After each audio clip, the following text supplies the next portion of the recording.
ज़माने सहाबा में सहाबा के दरमियान जो इख्तिलाफात थे, जो उनकी आपसी नाइत्तिफाकियां नाचाकियां थी, उन नाइत्तिफाकियों के मेन सबब क्या थे, उस पर मैं थोड़ा रोशनी डालना चाहता हूं। क्योंकि आज दुनिया इल्म के नाम पर, मसलक और जमात के नाम पर सहाबा किराम रिज़वानुल्लाहि अलैहिम अजमईन की ज़ात के ताल्लुक से, उनके मामलात और उनके मसाइल के ताल्लुक से झूठी रवायात का सहारा लेकर के उनकी शख्सियतों को, उनकी पाकीज़ा हस्तियों को मजरूह करने की कोशिशें की जा रही हैं। और बिलखुसूस इन्हीं वाक़यात और इन्हीं मामलात और मसाइल को लेकर के सहाबा किराम को बदनाम किया जा रहा है। उनका कोई जाती झगड़ा नहीं था, ओहदे के लिए उनकी कोई लड़ाई नहीं थी, कुर्सी के लिए उनके दरमियान कोई इख्तिलाफ नहीं था, मनसब के लिए उनका आपसी ये इख्तिलाफ और नाइत्तिफाकी नहीं थी। इख्तिलाफात के मेन असबाब में से सबसे मेन और अहम सबब कातिलाने उस्मान से बदला लेना, यह सबसे मेन सबब था। क्योंकि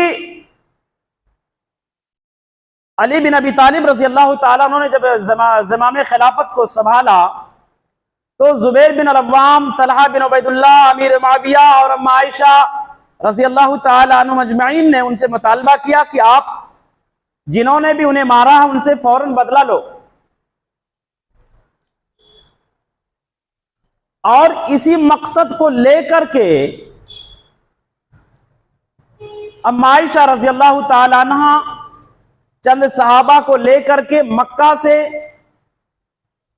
कूफा की तरफ रवाना हुई कि वहां चल करके हम मुतालबा करेंगे कि उनसे बदला लिया जाए।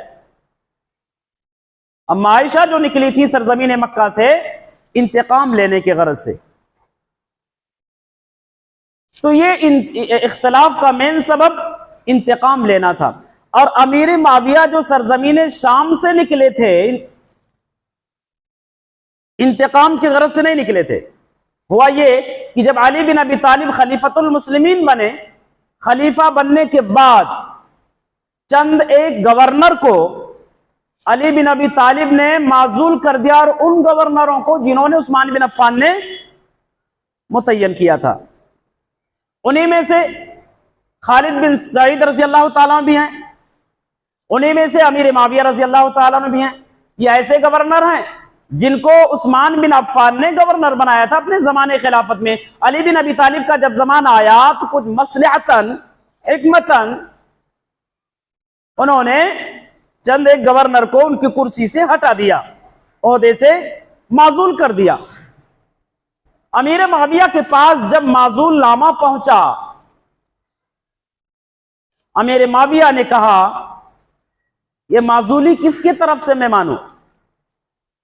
कासिद ने कहा कि अली बिन अबी तालिब ने आपको माजूल कर दिया है बहैसियत खलीफतुल मुस्लिमीन के। अमीर मुआविया ने कहा कि यह माजूली जो है मुझे मंजूर नहीं है, मैं इस पेपर को रद्द करता हूं, इसकी मैं मुखालिफत करता हूं। जाकर के अली बिन अबी तालिब से कहो कि पहले हजरत अली मेरे चचेरे भाई उस्मान बिन अफ़्फ़ान को जो कत्ल किया गया जुल्मन, उनका बदला लें। बाद में हम शाम की पूरी प्रॉपर्टी, पूरी जिम्मेदारी अली बिन अबी तालिब के हवाले कर देंगे, यहां का पूरा इंतजाम, पूरा इंसराम अभी अली बिन अबी तालिब को दे देंगे, लेकिन पहले बदला लिया जाए।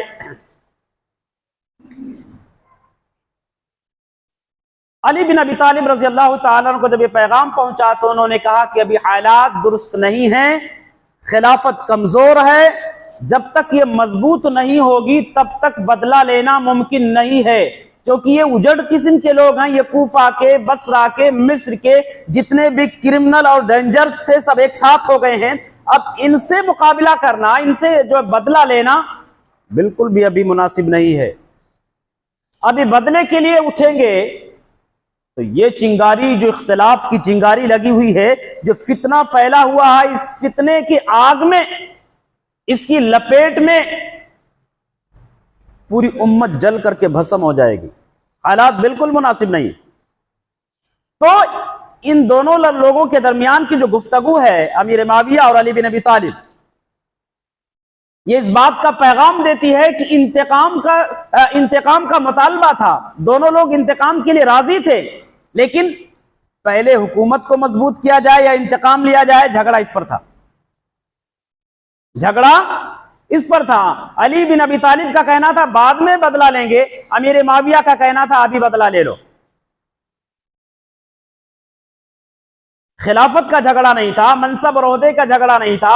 अमीर मुआविया का कहना था अभी बदला लो। अली बिन अबी तालिब का कहना था कि जब हुकूमत खिलाफत मुस्तहकम हो जाएगी, मजबूत हो जाएगी, तब बदला लिया जाएगा। पता ये चला इनका इख्तिलाफ अव्वलियत और अफजलियत पर था, किसी जाती झगड़ा नहीं था या हुकूमत और खिलाफत का झगड़ा नहीं था। यानी अव्वलियत किसको दिया जाए, बयात को या इंतकाम को, झगड़ा इस पर था। तो बहरहाल इख्तिलाफ का मेन सबब कातिलाने उस्मान से इंतकाम लेना, बदला लेना, ये मेन सबब था सहाबा के दरमियान आपसी रंजिश का, आपसी इख्तिलाफात का। बाकी उनका कोई जाती मैटर नहीं था। अब अगर कोई जाहिल आदमी उनकी शख्सियत को मजरू कर रहा है कि नहीं उन्होंने मनसब के लिए लड़ाई लड़ी थी, अली से वो हुकूमत छीनना चाहते थे, खिलाफत लेना चाहते थे, और पहले की दुश्मनी का वो अपना क्या, पहले के जो इख्तिलाफात थे उसका दुश्मनी निकाल रहे थे, नऊज़ बिल्लाह, तो ये उन शख्सियतों पर इल्जाम लगाना है, ऐसा कोई मामला सही रवायात, सही हदीस के अंदर मौजूद नहीं है। जितनी भी रवायात हैं, वो रवायात ऐसी मिलती हैं जिन रवायात में उन शख्सियतों पर कीचड़ उछाला गया है, वो तमाम के तमाम रवायात झूठे, बातिल और बेबुनियाद और गढ़े हुए। अच्छा, जब दरमियानी सहाबा इख्तिलाफ बरपा हुआ नबी के जमाने के बाद, बिलखुसूस खिलाफत अली में, तो सहाबा किराम गालिबन 3 गिरोहों में मुनक़सिम हो गए। उन इख्तिलाफात के अय्याम में सहाबा 3 जमात में बटे। पहली जमात, पहली गिरोह तलहा बिन उबैदुल्लाह की थी, इसमें जुबैर बिन अल-अव्वाम और अम्मा आयशा ये मेन लोग थे। इनका कहना था बदला लिया जाए, जिन्होंने भी उस्मान बिन अफ़्फ़ान को कत्ल किया। दूसरी गिरोह अली बिन अबी तालिब का और उनके रफ़क़ा का, जिनका कहना था बाद में इंतकाम लेंगे। और तीसरी गिरोह साद बिन अबी वक्कास रज़ी अल्लाह तआला अन्हु का।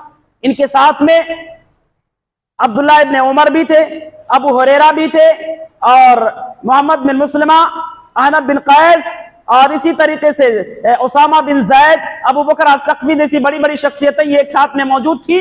इस गिरोह का, इस तीसरी गिरोह का मानना यह था कि ना तो हम अम्मा आयशा के साथ रहेंगे, ना हम अली बिन अबी तालिब के साथ रहेंगे। इस तीसरी जमात ने सबसे बाइकाट, सबसे अलग होकर के जिंदगी गुजारना शुरू कर दिया कि हमें इस इख्तिलाफ में बिल्कुल भी नहीं पड़ना है। अहले सुन्नत वल जमात का मौक़िफ़ ये है कि ये तीसरी जो गिरोह थी यही मुकम्मल तौर से हक पर थी। तीसरी गिरोह जिन्होंने किसी का सपोर्ट नहीं किया, ना तो अम्मा आयशा का सपोर्ट किया, ना तो अली बिन अबी तालिब का सपोर्ट किया। ये दोनों जमातों से, दोनों गिरोहों से अलग हट करके इन्होंने जिंदगी गुजारना शुरू कर दिया, किसी का सपोर्ट नहीं किया। अहले सुन्नत वल जमात का मौक़िफ़ ये है कि ये तीसरी गिरोह हक पर थी मुकम्मल तौर से। एक और अहम बात, इख्तिलाफात सहाबा को लेकर के हमें आपस में बहस करना, किसी को फौकियत देना, किसी की कमतरी जाहिर करना, किसी को कहना ये मुकम्मल हक पर थे। देखो, हजरत अली बिन अबी तालिब रज़ी अल्लाह ताला अन्हु भी मुकम्मल तौर से हक पर नहीं थे, अमीर मुआविया रज़ी अल्लाह ताला अन्हु भी मुकम्मल तौर से हक पर नहीं थे। दोनों की आपसी गलतफहमियां थी, आपसी इज्तिहादात थे। जिन इज्तिहादात में उन्होंने गलती की, खता की, लेकिन अली बिन अबी तालिब रज़ी अल्लाह ताला अन्हु ये हक पर मुकम्मल नहीं थे, लेकिन हक से करीब थे। क्योंकि इनके साथ में कुछ ऐसे वाकयात और वारदात पेश आए जिन चीजों की पेशीन गोई अल्लाह के नबी ने की थी कि अल्लाह के नबी ने अपने जमाने में इरशाद फरमाया कि खारजियों को जो कत्ल करेंगे, मुसलमानों ही के दरमियान जब इख्तिलाफ होगा तो एक जमात निकलेगी जिसे खारजी कहा जाएगा, और जो गिरोह उस खारजी गिरोह को कत्ल करेगा वो हक से ज्यादा करीब होगा। अल्लाह के नबी ने यह नहीं कहा कि मुकम्मल हक पर होंगे। आज दुनिया कहती है हजरत अली मुकम्मल तौर से हक पर थे, नौज बिल्लाह, हक पर थे लेकिन हक से करीब थे, मुकम्मल हक पर नहीं थे। मुकम्मल हक पर अहले सुन्नत वल जमात का मौकिफ ये है कि जिन्होंने उन इख्तिलाफात में किसी का साथ नहीं दिया वो पूरे तौर से हक पर थे, जिन्होंने उन इख्तिलाफात में हिस्सा लिया वो मुकम्मल हक पर नहीं थे बल्कि हक के करीब थे। बहरहाल